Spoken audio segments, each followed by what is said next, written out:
Jadi memang media ini sangat penting dan sangat strategis ya perannya untuk KPU, apalagi karena memang tadi seperti yang saya sebutkan di awal banyak membantu menyebarluaskan informasi ya yang dilakukan oleh KPU ya, baik dari tahapan-tahapan program ya dan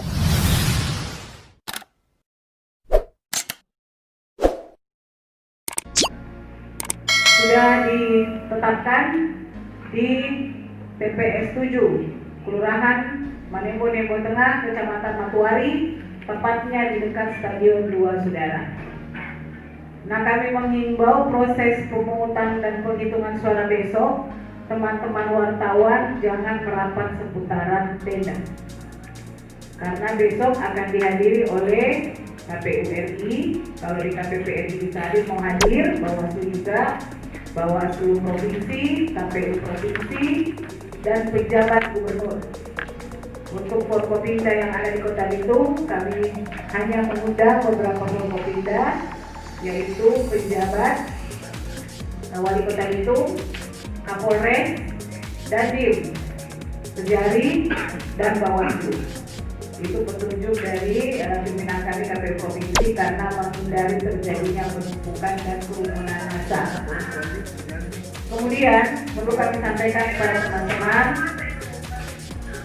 media gathering ini sebagai wadah buat teman-teman nanti akan mendengarkan materi-materi sosialisasi tentang pemungutan dan penghitungan suara, persiapan simulasi kita di esok hari yang akan dibawakan langsung oleh 3 komisioner provinsi, yaitu Pak Ardiles, Ketua, Ibu Yesi Momongan selaku Ketua Divisi Teknis, kemudian Pak Salman Selangi selaku Ketua Divisi Sosdikri, Parmas, dan SDM.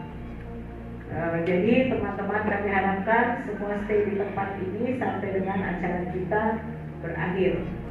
Pimpinan kami dalam ini KPU Provinsi tidak bisa hadir di tempat ini karena ada yang memonitoring di Kota Baru. Pelaksanaan simulasi juga yang bersama dengan Bitung adalah Bitung dan Kota Baru.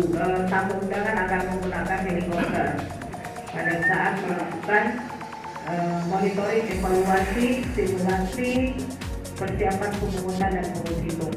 Jadi yang kami tekankan di simulasi ini adalah mengenai protap, karena proses simulasi kita dan untuk pemungutan suara kita di hari nanti itu berbeda pada saat pelaksanaan di kondisi normal. Selamat datang Ketua KPU Provinsi yang bersama dengan hormat Pak Ardiles Mewo. Kegiatan kami sekarang sementara berlangsung, Pak. Mungkin kita tidak usah berpanjang lebar. Selanjutnya kami akan menyerahkan kepada pimpinan kami, Ketua KPU Provinsi Sulawesi Utara yang bersama dengan hormat Bapak Dr. Ardiles Mewo. Kepada Bapak kami persilakan, Pak. Selamat siang semua. Siap. Assalamualaikum warahmatullahi wabarakatuh. Waalaikumsalam. Mohon maaf Bapak Ibu sekalian, teman-teman kita harus kami kegiatan ini tidak Bukan tanya Pak. karena harus mengejar juga membuat persiapan untuk Bupati tadi malam dan Gubernur dan Wakil Sulawesi Utara. Mudah-mudahan tidak mengurangi makna dari kegiatan yang dirancang oleh Pak Itu pada siang ini ya terkait dengan PJGT persiapan simulasi besok. Tentu kami apa-apa mengapresiasi kepada KPU Kota Bitung yang sudah merancang kegiatan simulasi pemungutan dan penghitungan suara di TPS di masa pandemi COVID-19. Kita memang menargetkan kegiatan simulasi ini boleh dilakukan di kabupaten kota semua. Tapi dalam pemilihan kali ini di mana pemilihan masyarakat di masa pandemi COVID, tentu ada protokol kesehatan yang harus dilakukan oleh masing-masing negara di TPS. Inilah penting untuk dilakukan simulasi. Kita coba melaksanakan kegiatan pemungutan dan penghitungan suara TPS simulasi yang paling tidak itu mendekati atau bahkan mungkin sesuai dengan kondisi yang terjadi dengan suara supaya tentu masyarakat bisa mengikuti ya, bisa menyaksikan bagaimana kondisi nanti tanggal 9 Desember di TPS. Nah, kegiatan KPU ini ya saya harap juga selain melibatkan masyarakat sekitar, kita media massa yang bisa memberikan menjelaskan informasi dan juga tentu termasuk KPU Kota itu yang tentu akan melakukan streaming atau akan melakukan siaran langsung dari lokasi kegiatan yang tentu bisa diikuti oleh masyarakat. Itulah maksudnya simulasi ini dilaksanakan itu tadi juga asosiasi KPU yang mendahului kegiatan ini melakukan kajian dengan media. Karena tentu kita berharap teman-teman media ini bisa menjelaskan berbagai informasi secara masif kepada masyarakat terkait dengan protokol kesehatan yang akan diterapkan di TPS. Masyarakat tidak perlu khawatir nanti datang ke TPS kita masih di TPS. Dengan praktek yang akan kita lakukan besok itu bisa disaksikan bagaimana penerapan protokol itu yang sangat ketat yang harus dilakukan di TPS. Melalui media juga tentu kita akan terus mengajak partisipasi masyarakat di tanggal 9 Desember nanti. Kita walaupun dalam kondisi pandemi COVID-19 kita berharap tidak berakibat pada seluruhnya tingkat partisipasi sendiri supaya masyarakat bisa mengikuti dari rumah, misalnya ada panggilan streaming oleh KPU Kota itu bisa diikuti lewat Facebook atau lewat YouTube. Silakan masyarakat diikuti dan masyarakat bisa melihat ini bagaimana nanti tanggal 9 Desember di TPS mengumumkan suara. Itu yang paling penting saya kira. Kegiatan hari ini saya sampai selamat teman-teman itu. Kami berharap itu besok atau tidak simulasi dilaksanakan itu kondisinya apa. Saya juga mau ingatkan dalam kegiatan simulasi ini tetap kita memperhatikan protokol ya. Hanya tamu undangan ya. Tapi tentu tidak semua media juga harus bisa meliput ke sana. Karena juga nanti kalau semua media datang akhirnya tidak protokol COVID dan tidak pelaksanaan. Ya. Teman-teman KPU itu mungkin harus mengatur bagaimana penempatan media ya, kegiatan ini supaya tentu bisa melakukan liputan dan menyampaikan pemberitaan kepada masyarakat. Dan mohon dukungan Bapak Ibu sekalian untuk suksesnya Pilwakpo ya, dia wali kota dan wakil wali kota. Karena media itu sangat berperan dalam mensukseskan dan media ini bagaimana kita ketahui itu selalu memberikan informasi kepada masyarakat luas di masyarakat tahu ini jalan. Saya berharap informasi-informasi yang disampaikan ini selain itu menyampaikan pemberitaan bagaimana fakta yang ada, itu juga dapat memberikan edukasi dan pendidikan masyarakat. Masyarakat kita di Indonesia ini mudah sekali terseret pada informasi yang tidak benar ya, atau dalam hoax. Apalagi kalau menyangkut isu-isu yang kadang tidak boleh menjadi pembahasan dalam daerah, misalnya sara, politik identitas, atau isu-isu lain yang saya kira itu justru akan membuat pemilihan wali kota yang lebih berpotensi. Teman-teman media paling berperan ya, untuk kompak untuk memberikan informasi yang edukatif kepada masyarakat dan tidak menimbulkan masyarakat juga bisa menjadi cuma informasi yang lain dan awal seret informasi bersifat hoax atau itu mengarah pada identitas, cara, agama dan keagamaan.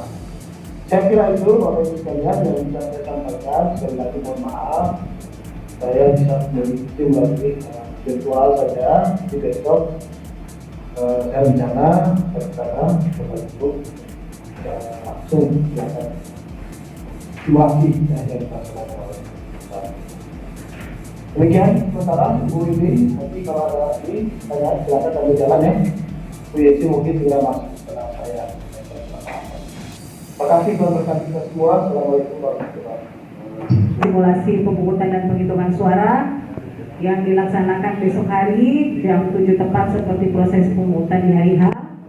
Kemudian akan dihadiri juga oleh undangan-undangan kita yang sudah sebutkan tadi. Mungkin sebentar akan berlanjut ke tanya jawab Pak Ketua. Baik, sudah bergabung Ibu Ketua Divisi Teknis Penyelenggara KPU Provinsi yang kami sapa dengan hormat Ibu Isi Momongan. Silakan Bu, langsung memberikan arahan singkat atau pemaparan mengenai proses simulasi TPS yang akan kita laksanakan besok di TPS 7 Kelurahan Manekonebo Tengah, Kecamatan Matuari, Kota Bitung. Kepada Ibu kami persilakan. Ya, selamat siang Bu Ibi. Ya, siap Bu. Izin apakah suara saya bisa didengar? Ya, selamat siang menjelang sore buat kita semua. Salam sejahtera. Assalamualaikum warahmatullahi wabarakatuh. Yang saya hormati rekan-rekan KPU Kota Bitung dan sekaligus ucapan selamat karena mampu mempersiapkan simulasi pada besok hari dengan baik dan tepat sebagaimana yang kita harapkan bersama. Bapak Ibu, teman-teman media yang kami undang untuk kegiatan simulasi. Mungkin saya perlu mendapat informasi Bu Idri, apakah ini sudah bisa mewakili media yang ada di Kota Bitung? Sudah Bu. Sudah Bu, ini bukan sebagian besar Bu, secara keseluruhan semua Bu, media cetak, elektronik maupun media online Bu. Ada sekitar 42 orang yang hadir Bu. Oh iya. Oke, terima kasih informasinya Wiki. Bapak Ibu, tadi itu sudah banyak yang disampaikan oleh teman-teman KPU Bitung, kemudian sudah banyak juga disampaikan oleh Kadif Teknis Bitung, Pak Ketua tadi. Saya singkat saja untuk menyampaikan bahwa pelaksanaan simulasi pada besok hari dilaksanakan di 2 tempat, yaitu Kota Bitung dengan Kota Batu terkait pemungutan dan penghitungan suara, yang kemudian ditambahkan dengan protokol kesehatan COVID-19. Nah, kami mau menginformasikan bahwa pada besok hari kita berharap KPU Bitung sudah menyiapkan live streaming ya teman-teman Bitung untuk menjadi bahan pemberitaan dari teman-teman media baik cetak maupun online, yang mungkin akan diatur oleh teman-teman KPU Bitung adalah TV yang nantinya akan secara bergilir diatur waktu untuk peliputan. Saya memahami bahwa tidak mudah juga untuk mencari momen-momen yang tepat untuk peliputan. Secara diutamakan adalah protokol kesehatan COVID-19. Artinya di TPS itu tidak boleh banyak orang bergerombolan. Di TPS itu tidak ada pihak lain yang hadir selain pemilih penyelenggara. Bahkan kalaupun seremoninya yang dibuat, ini tidak mengganggu proses simulasi, pemungutan, dan penghitungan suara yang dimulai sejak jam 6 pagi.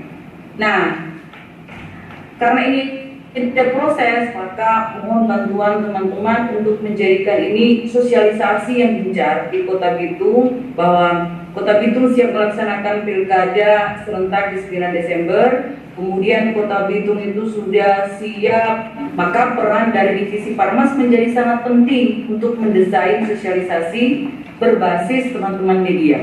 Nah, saya tidak perlu khawatir untuk teman-teman media di Kota Bitung karena sedikit berbeda dengan teman-teman yang pelaksananya pemilihan gubernur, karena pengelolaan keuangannya diatur sendiri. Hanya kita sangat berharap pada kegiatan simulasi besok, teman-teman semua bantulah KPU Bitung dengan tidak ada di tempat pelaksanaan PS. Kalau terlalu tertib pelaksananya, jadi ada yang meliput jam sekian, ada yang meliput jam sekian dan sekian. Karena yang kita utamakan adalah pelaksanaan pemungutan suara di tengah pandemi COVID. Maka yang dinilai adalah bagaimana KPU Sulut itu mempersiapkannya dengan menerapkan protokol kesehatan COVID-19 dengan tepat dan benar. Ini menjadi tantangan sendiri. Yang kedua, kami menginformasikan ke teman-teman media, ada yang berbeda pada simulasi sekarang ini, berbeda dengan pelaksanaan simulasi-simulasi sebelumnya. Dikarenakan ada bilik khusus yang disiapkan bagi pemilih yang pada saat pengecekan suhu tubuh itu ada di kisaran angka 37,3. Jadi ketika mereka yang sudah melampaui angka rata-rata normal, maka mereka otomatis tanpa antrian langsung masuk ke bilik khusus. Nah, ini bukan persoalan dia positif, itu lain ceritanya. Dia OTG lain, tapi ini suhu tubuh yang indikasinya kita tidak tahu, tapi pas tiba di TPS dia sudah panas, maka sudah ada bilik khusus. Nah, yang kedua, kami mendistribusikan formulir C pemberitahuan TPS, termasuk sudah dilakukan oleh KPU itu dengan meminta pemilih untuk datang menggunakan masker, membawa ballpoint khusus, membawa kelengkapan identitas, dan itu ramah terhadap disabilitas. Bukan hanya disabilitas, tapi juga pemilih kita yang sudah lanjut usia. Dari semua proses yang kami lakukan ini, ada yang sangat menarik untuk dilakukan pada besok hari, karena antriannya bukan antrian seperti biasa, tapi antriannya sudah ada jarak minimal 1 meter yang dipandu dan diatur secara tertib oleh teman-teman. TPS-nya itu sudah steril terkait protokol COVID. Kami berharap yang di luar TPS itu akan mensupport dengan tidak ada tempat berkumpul. Jangan masyarakat datang menonton atau teman-teman semua menonton tanpa menggunakan masker. Bergerombolan itu bukan bagian dari protokol kesehatan COVID. Maka kami perlu menggandeng teman-teman semua untuk juga menyadari bahwa simulasi pemungutan dan penghitungan suara kali ini sangat berbeda, bukan membatasi teman-teman mendapatkan pemberitaan, karena itu bisa diambil di live streamingnya KPU, baik KPU Provinsi maupun KPU Kota Bitung, tapi semata-mata dikarenakan ada tanggung jawab yang dipikul oleh KPU Bitung, KPU Sulut, yaitu terkait protokol COVID. Nah, maka yang boleh meliput langsung itu yang diatur secara tertib yang masuk di TPS adalah teman-teman media. Ini sangat tidak nyaman, saya memahaminya. Kami juga mendapat sedikit diskusi dari beberapa teman-teman media tadi di KK, tapi saya mohon bahwa ini harus dipahami bahwa kami pun akan sangat kesulitan sekali ketika semua pihak merasa paling benar dan paling tepat untuk ada di TPS, padahal tidak menjadi bagian kegiatan dalam simulasi. Karena di TPS itu akan disebut TPS, cuma ada pemilih, cuma ada 9 anggota KPPS, cuma ada saksi partai, dan hanya ada pengawas TPS. Kita sudah koordinasi dengan pengawas TPS untuk memastikan pelaksanaan ini agar pengawas TPS mengetahui prosedur yang ada. Terkait dengan saksi partai ini memang menjadi tantangan tersendiri. Namanya simulasi, kita bisa mendesain yang pihak lain untuk mengikuti kegiatan ini, sehingga kegiatan ini kan mengakomodir segala pihak yang terlibat, sehingga pelaksanaannya persis pada nantinya di 9 Desember 2020. Yang berikutnya ingin saya sampaikan bahwa pelaksanaan ini sudah dimulai pada jam 6 pagi. Kemudian selanjutnya kegiatan rapat pleno terbuka untuk pemungutan. Nah, di tanggal 9 nanti yang berbeda adalah bagi mereka yang sudah tua, yang tidak bisa datang di TPS, KPU menyiapkan kotak keliling. Nah, dalam simulasi ini itu tidak diberlakukan hanya dalam khusus konteks TPS. Tapi bagaimana dengan mereka yang nantinya terjangkit positif COVID-19? Kita akan meminta data untuk memberikan kesempatan kepada penyelenggara pemilu untuk mengurutkan mereka, mengklasifikasikan mana yang positif dan mana yang tidak, sehingga bisa menjangkau mereka dengan kotak keliling. Nah, kalau di rumah sakit, setahu saya itu ada TPS yang didesain di TPS rumah sakit ataupun TPS di lapas. Nah, berkaitan dengan kegiatan pada besok hari, itu dimulai dari pagi, pengalaman kami di Minasa selesai sampai pukul 4 sore. Maka teman-teman media setelah itu bisa memberitakan online terkait dengan kegiatan-kegiatan dengan melampirkan foto-foto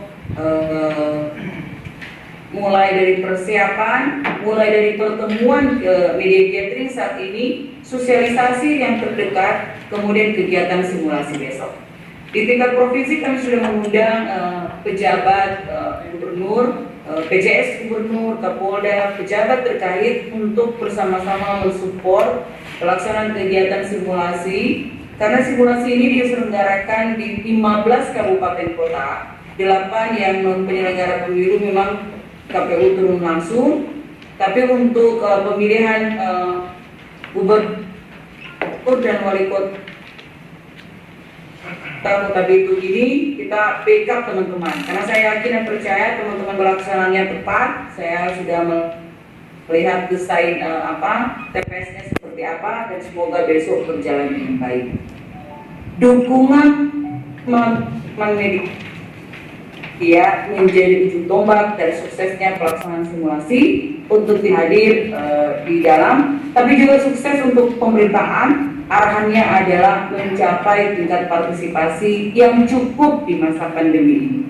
Angka itu adalah relatif, tapi yang paling baik adalah bagaimana 9 Desember ada legitimasi terkait dengan pemilihan gubernur dan wali kota Bitung, tapi juga 9 Desember itu semua dalam keadaan sehat sebagai pemilih, peserta ataupun penyelenggara. Saya pikir cukup dari saya kembalikan ke Ibu. Baik, terima kasih Bu atas arahannya mengenai teknis pelaksanaan pemungutan dan penghitungan suara untuk simulasi kita pada tanggal 12 November besok yang akan dimulai oleh teman-teman KPPS tanggal jam 6 pagi. Sudah standby di dalam TPS untuk menyiapkan segala kelengkapan, baik itu kelengkapan untuk proses pemungutan maupun kelengkapan untuk protap kesehatan COVID-19. Baik Bu, terima kasih. Kami sebentar akan tanya jawab kali Bu. Oh ya, silakan yang mau bertanya, silakan. Apakah ada pengurangan jumlah GPT di tiap TPS kemudian untuk protap COVID ini? Pengurangan jumlah pemilih di TPS karena protap? Iya. Oke, itu pertanyaan pertama Ibu, saat kami sudah chat. Ini ada pertanyaan kedua lagi dari wartawan, silakan Pak Ferdinand. Baik, terima kasih. Salam sejahtera bagi kita semua.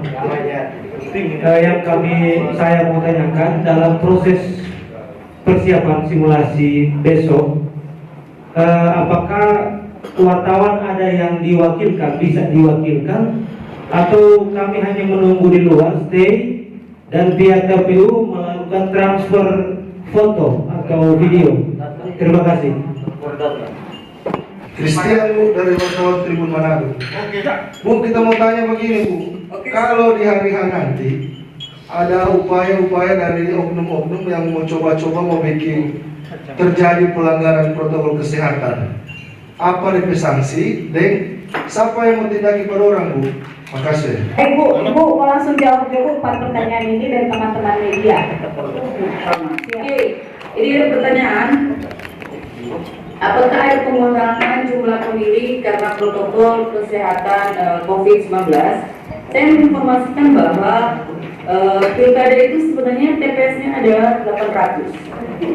Satu TPS pemilihnya ada 800. Namun karena mempertimbangkan pandemi COVID-19 untuk proses pencegahan dan pengendaliannya, maka KPU menetapkan satu TPS itu maksimal 500. Namun di seluruh wilayah Sulawesi Utara itu tidak ada yang mendekati 500, tidak ada yang pas 500. Saya sudah cek, yang paling tinggi itu 490, yang paling tinggi itu dari satu kabupaten. Nah, berbeda dengan pemilu. Pemilu kemarin satu TPS hanya 300. Kenapa berbeda? Karena pertama adalah volume dan beban kerja KPPS itu tidak sebanding dengan pemilu. Sekarang ini hanya satu kotak, dihitung hanya 2 kotak dan hanya 2 surat suara. Otomatis dari sisi pekerjaan KPPS lebih ringan, kemudian waktunya lebih banyak. Intinya adalah dibandingkan dengan pilkada serentak 2015, 17, dan 18, kali ini dari 800 menjadi 500. Itu ya untuk nanya yang dua. Kemudian ada apakah wartawan hanya boleh menunggu di luar lokasi TPS simulasi? Sebenarnya sih untuk wartawan, teman-teman media cetak ataupun online, ini kan KPU memuatnya dalam media live streamingnya KPU. Sebenarnya tidak datang di TPS dan tidak di dekat TPS tidak masalah, karena medianya bisa. Kalau teman-teman menyaksikan proses pencabutan nomor urut kemarin, itu kita share semua apa yang mau disampaikan. Nah, saya tidak mengatakan bahwa teman-teman itu bagian dari orang yang tidak bisa kami kendalikan pada saat pelaksanaan karena tidak menjaga protokol kesehatan COVID-19. Sebenarnya sih tidak seperti kepolisian, teman-teman media bisa dari KPU. Hanya pengalaman kami bahwa kalau hanya mengambil pemberitaan itu bisa diambil di media yang KPU resminya KPU share. Jadi teman-teman itu bisa melaksanakan tugas lain di rumah, bisa meliput yang lain, tapi juga mendapatkan pemberitaan yang pertama terkait simulasi di kota itu. Jadi tidak ada masalah. Nah, sekarang mungkin ada pertanyaan dari teman-teman dalam chat ini. Pertanyaan ketiga ya, sesuai dengan fakta di lapangan, bukan dari media. Sekali lagi saya ingatkan, siapapun bisa, apakah media cetak, teman-teman media, polisi ataupun penyelenggara. Maka kita mengatur tertibnya itu dengan membatasi teman-teman yang ada, tapi tidak membatasi terkait dengan pemberitaan teman-teman. Namun yang kita atur besok adalah teman-teman media yang meliput itu ada diatur 1 jam siapa yang meliput, jam berikut siapa, ini demi tertibnya. Saya percaya soal berita teman-teman akan mendapatkan yang pertama, karena itu diatur oleh KPU Bitung dan KPU Solo. Tapi yang kedua adalah teman-teman kami KPU dalam kesehatan COVID. Teman-teman harus memahami bahwa tidak ada maksud untuk membatasi teman-teman datang, tapi kami mengatur dengan tertib karena yang diutamakan simulasi besok adalah protokol kesehatan COVID-19. Tapi tidak membatasi pemberitaan teman-teman dalam melaksanakan tugas kerja teman-teman untuk membangun Sulawesi Utara, untuk memberitakan pilkada serentak Kota Bitung dan Sulut di pelaksanaan ini, karena bisa mengambil pemberitaannya lewat live streaming yang KPU siapkan. Bahkan hari ini sebelum dimulai, teman-teman bisa memberitakan bagaimana KPU Bitung sudah mempersiapkan TPS yang ada untuk pelaksanaan kegiatan Bintex Bantar dan pelaksanaan persiapan simulasi untuk besok. Itu juga bisa, karena sekarang belum ada pemilih, jadi bisa teman-teman meliputnya itu dan menjadikan berita. Berikut pertanyaan selanjutnya yang saya lihat dalam chat, yaitu terkait dengan wartawan Tribun Manado. Apa tindakan jika ada oknum yang mencoba dengan sengaja melakukan pelanggaran COVID, apa sanksi dan siapa yang akan menindaknya? Bapak Ibu, ini pertanyaan yang sangat tidak mudah dan sudah dibahas secara nasional. Ini pertanyaan yang menjadi semua. Di TPS kami memastikan protokol COVID-nya jalan. Jadi bilik untuk mencoblos kotak suara KPPS duduknya itu sudah jarak minimal 1 meter. Masuk TPS protokol COVID-nya jarak 1 meter clear. Teman-teman di KPPS itu pakai APD lengkap, mulai dari face shield, masker, sarung tangan, itu sudah dilakukan. Bahkan ketika ada yang sakit itu sudah ada APD yang lengkap dengan baju asmat untuk suhu tubuhnya di atas 37,3. Nah itu kita sudah siapkan. Tapi bagaimana dengan pihak luar? Apakah itu menjadi tanggung jawab Bawaslu? Tidak juga. Apakah itu menjadi tanggung jawab pihak kepolisian? Tidak juga. Apakah itu menjadi tanggung jawab paslon tim kampanye? Tidak juga. Apakah itu menjadi tanggung jawab teman-teman media sekarang? Tidak juga. Namun di luar TPS itu ada perkumpulan, ada gerombolan, itu menjadi tanggung jawab bersama semua pihak. Maka dalam proses itu, maka di dalam aturan saya diskusi kemarin dengan pihak keamanan diatur bahwa dalam masa pandemi ini masyarakat tidak boleh berkumpul-kumpul. Jika berkumpul-kumpul maka ada tindakan dari pihak kepolisian seperti ini. Maka itu yang diterapkan adalah undang-undang peraturan yang secara internal melekat pada pihak yang melekat pada pihak keamanan. Bagaimana kalau ini ditemukan oleh Bawaslu? Tindakannya seperti apa?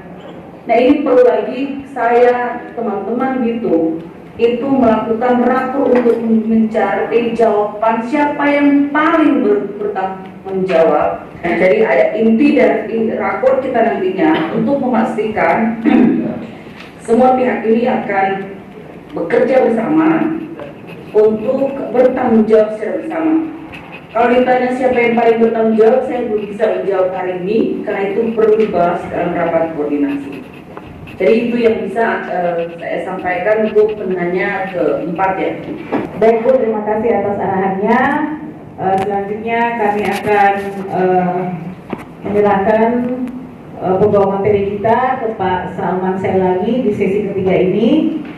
Jadi memang media ini sangat penting dan sangat strategis ya perannya untuk KPU, apalagi karena memang tadi seperti yang saya sebutkan di awal banyak membantu menyebarluaskan informasi ya yang dilakukan oleh KPU ya, baik dari tahapan-tahapan program ya, dan kemudian juga tentunya menjadi ujung tombak dari KPU juga sebagai media sosialisasi ya. Jadi apa yang dilakukan KPU saya kira tanpa media ini akan pelan gitu untuk mensosialisasikan ke publik, ke halayak ramai, ke masyarakat, bahkan ke pemilih yang ada ya. Kemudian memang sekali lagi biasa saya juga terus mengapresiasi apa yang kemudian menjadi kerja-kerja media.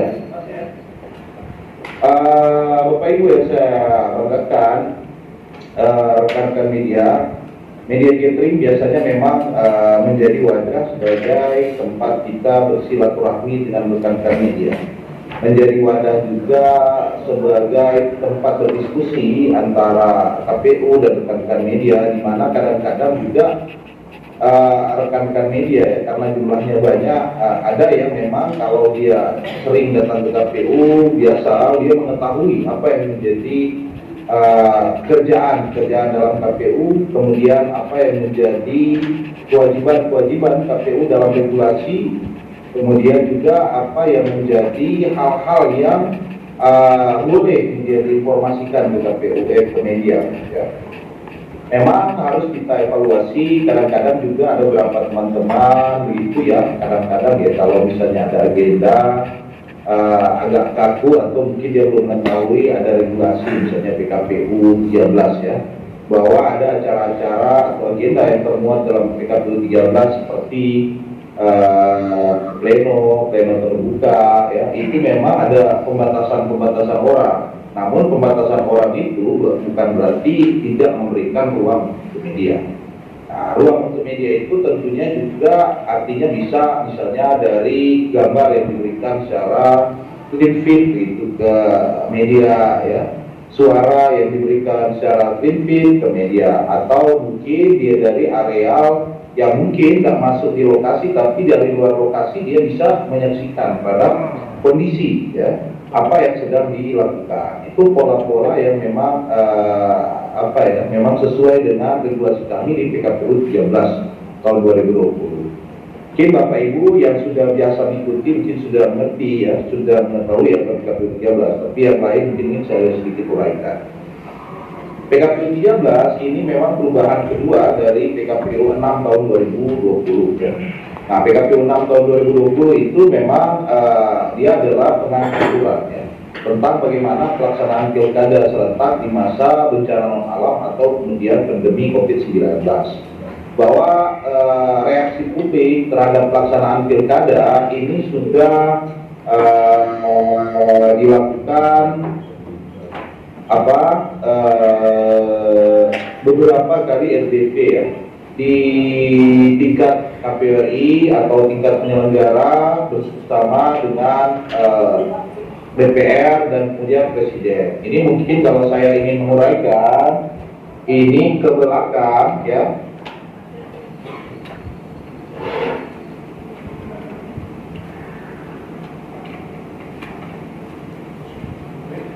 Ya, baru habis makan pedis di bibir itu udah lihat. Dia semati tadi. Penundaan pilkada serentak yang dari bulan Maret tanggal 21 Maret kalau nggak salah ya, dengan keluarnya SK KPU nomor 171 dan seterusnya ya, itu menyebutkan bahwa pilkada serentak itu ditunda karena memang waktu itu negara ini memasuki masa pandemi COVID-19. Negara juga mengeluarkan kondisi bahwa Indonesia sedang mengalami apa yang namanya pandemi COVID-19. Nah, ketika dikeluarkan penundaan, memang beberapa kali RDP dilakukan ya. RDP seperti yang saya sebutkan tadi antara tentunya penyelenggara KPU dan DPR.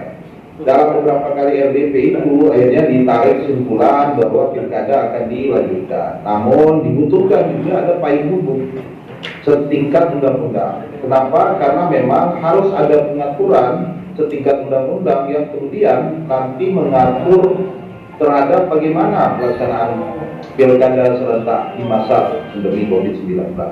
Tentang bagaimana juga ketika sudah ditunda, apakah kemudian hari pemungutan suaranya tetap di bulan September atau berganti. Ya. Bagaimana juga terhadap tahapan-tahapan ya, yang harus ada produk baru, karena setelah pasca ditunda itu kan kalau mau dimulai lagi tentunya tahapannya bergerak, berubah. Nah, itu termuat dalam perubahan keempat atas Undang-Undang Nomor 1 Tahun 2015. Undang-Undang Nomor 1 Tahun 2015 ini adalah Undang-Undang Pemilihan Kepala Daerah, Gubernur, Wakil Gubernur, Bupati, Wakil Bupati, dan Wali Kota dan Wakil Wali Kota. Dia perubahan pertamanya menjadi Undang-Undang Nomor 8 Tahun 2015 dan sebelum keluar Undang-Undang Nomor 2 Tahun 2000. Perpu 2 tahun 2020 itu ada yang terakhir yang biasa kita gunakan jadi rujukan. Perubahan keduanya itu Undang-Undang Nomor 10 tahun 2016, dan kemudian tadi saya sebutkan perubahan keempatnya itu Perpu 2 tahun 2020 diundangkan menjadi Undang-Undang Nomor 6 tahun 2020. Di sanalah ada penyebutan tentang apa itu kondisi bencana non alam ya, karena memang sebelumnya belum ada penyebutan tegas dalam undang-undang. Kemudian bagaimana penundaan pilkada serentak dan bagaimana melanjutkan pilkada serentak itu diatur payung hukumnya lewat undang-undang bahwa harus ada pertemuan tiga pihak, yaitu penyelenggara, DPR, dan pemerintah. Kemudian juga yang sangat penting adalah bergeraknya atau digesernya hari pemungutan suara.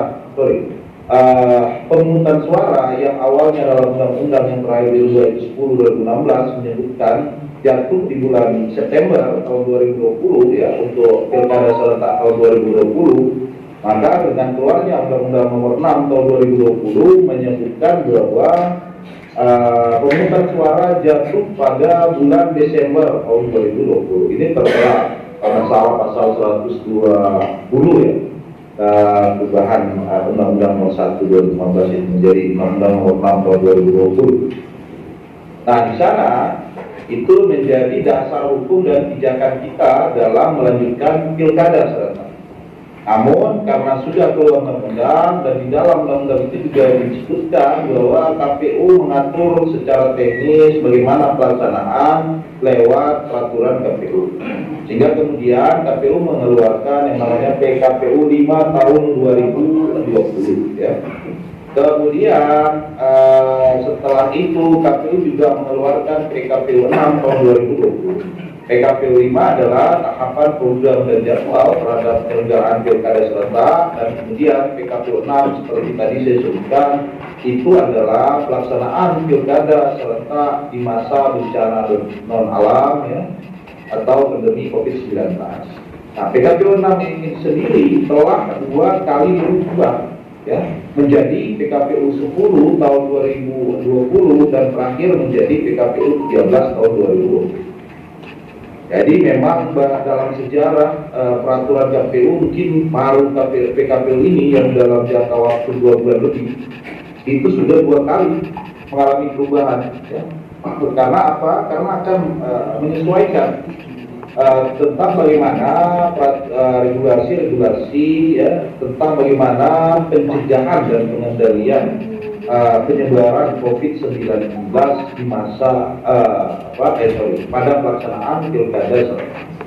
Nah, itu pun pasca, ini saya ingin ceritakan juga, mungkin Bapak Ibu juga menyaksikan, mengikuti pasca keluarnya PKPU 10 tahun 2020 kan waktu itu ada pendaftaran calon. Nah, karena ada begitu kuat tekanan publik ya pasca pendaftaran calon, karena memang terlihat di lapangan dan bisa dipungkiri ada iring-iringan massa ya oleh pasangan calon untuk datang ke tempat pendaftaran itu di tanggal 4 sampai 6 September yang lalu ya, itu tidak bisa dipungkiri. Atas dasar itu kemudian memunculkan reaksi publik bahkan di beberapa media mainstream, media nasional, media televisi. Saya hitung mungkin 3 minggu lebih, hampir 1 bulan lah. Itu menjadi pembicaraan yang memang juga ratingnya tinggi gitu ya. Nah, pasca itu kemudian pemerintah sekali lagi berinisiasi sesuai dengan undang-undang melakukan pertemuan 3 pihak ya, namanya RDP, antara pemerintah sendiri, DPR dan kemudian penyelenggara, membahas apakah reaksi publik ini kita terima atau kemudian seperti apa. Karena memang hari itu ada beberapa juga ormas ya, organisasi masyarakat yang skala nasional bahkan organisasi besar yang merekomendasikan untuk ada penundaan kembali, tunda part 2 gitu ya. Tunda part 2, padahal sebelumnya sudah ditunda dan minta lagi, tunda lagi gitu. Jadi tunda part 2 jelas ya. Dia meminta lagi tunda gitu. Akhirnya lewat RDP itu dibahas ya. Unsur pemerintah, Mendagri ya, kalau nggak salah, unsur KPU, Bawaslu, DKPP hadir sebagai bagian dari penyelenggara, kemudian DPR ya, dalam hal ini Komisi 2. Itu kalau nggak salah 21 Maret ya, 21 September. 21 September dibahas. Nah, hasil pembahasan itu atau kemudian hasil kesimpulannya adalah pilkada tetap dilanjutkan, namun dengan pengetatan regulasi terhadap pengendalian penyebaran virus COVID-19. Nah, akhirnya tadi yang sudah PKPU 6 sudah dirubah 1 kali menjadi PKPU 10, itu dirubah kembali menjadi PKPU 13 tahun 2020. Disitulah memang yang kemudian lebih ketat lagi pembatasan orang yang bisa diundang dalam agenda KPU gitu ya.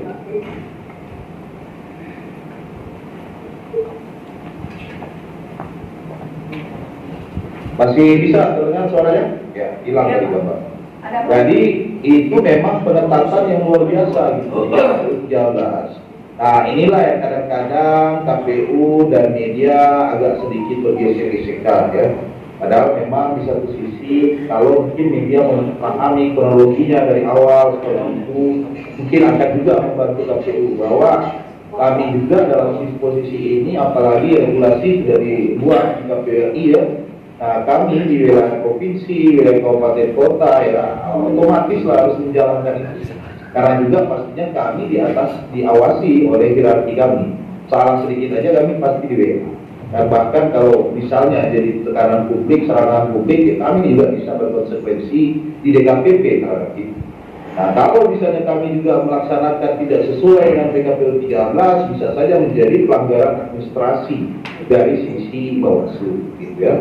Nah, ini mungkin saya juga ingin mensosialisasikan ke teman-teman media. Ini juga saya minta KPU Kabupaten dimanapun ketika melakukan media gathering, ya teruslah diinformasikan ke teman-teman media agar memperkecil ruang salah paham yang bisa terjadi, karena kadang-kadang kan media ini masuk meliput, tapi di satu sisi juga adalah regulasi seperti itu yang kemudian ternyata harus membatasi. Kan?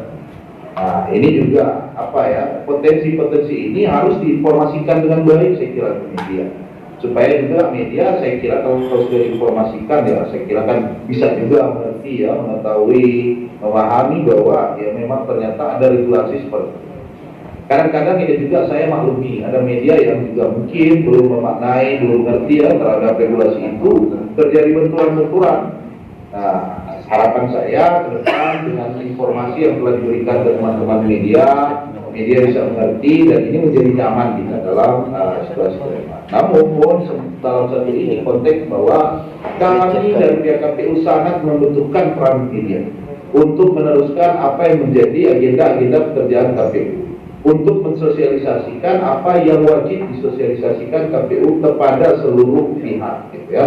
Media lain kemudian mengambil peran penting yang kemudian sangat dominan sebenarnya, ya, karena media ini apalagi sampai media online kan penyebaran baru kemudian okupasi pembaca itu ya kan sangat luas, gitu kan, sangat luas, sangat beragam.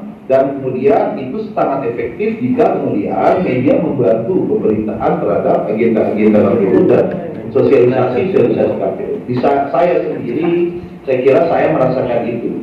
Dengan adanya media, ya, dia di tahapan-tahapan yang kami lakukan, tahapan-tahapan yang harus disosialisasikan itu bisa masif ke bawah, bisa lebih kuat ke bawah. Ini terasa, ini bukan kata-kata ini, tapi ini terasa. Kemarin saja perekrutan Badan Menko itu asumsi orang ada ketakutan bahwa yang mau masuk KPS ini, sangat mungkin DP potensi turun jauh, gitu kan. Tapi ternyata tidak terbukti karena teman-teman mungkin media sudah membantu duluan menginformasikan, gitu kan. Ada perekrutan KPS, jangan takut direpit karena rapid ini biasa. Kemudian honornya naik, gitu kan. Itu teman-teman media sudah informasikan. Walhasil rekrutan KPPS kami di periode pilkada ini malah lebih tinggi, ya, orang yang mendaftar, animo yang mendaftar dibandingkan rekrutan KPPS di periode pilkada sebelumnya, ya, bahkan lebih tinggi dari rekrutan KPPS di saat atau di masa pilkada. Nah, kemudian asumsi-asumsi orang bahwa ini ada ketakutan KPPS tidak akan mendaftar, Badan Menko tidak akan mendaftar, malah itu tidak terbukti, ya. Itu tidak terbukti. Dan ini juga saya kira menjadi alat ukur pasti buat kami bahwa juga ke depan partisipasi pemilih mudah-mudahan dia grafiknya sejajar dengan bagaimana juga grafik waktu perekrutan KPPS yang boleh dikatakan dia lebih tinggi dibandingkan pilkada sebelumnya, gitu ya. Ini alat-alat ukur yang saya kira pasti, ya, yang kami dapatkan di lapangan.